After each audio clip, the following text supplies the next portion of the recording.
বাঙালির আসলে সবচেয়ে অনেক বেশি মূল্যবান একটা দিন যদি আমি বলি সেটি ছিল ৩৬শে জুলাই, যেদিন আসলে ফ্যাসিবাদের আসলে পতন হয়েছিল।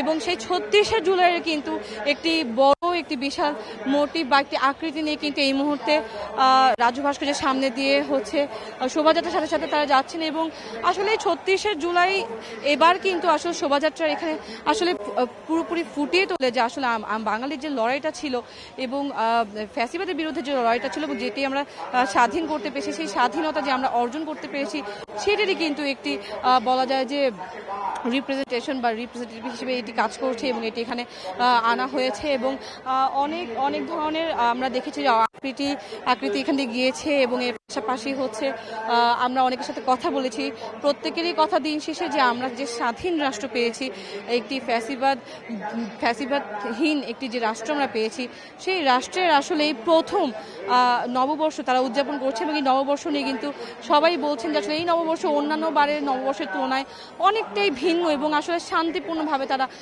এই নববর্ষ আসলে তারা উদযাপন করছেন।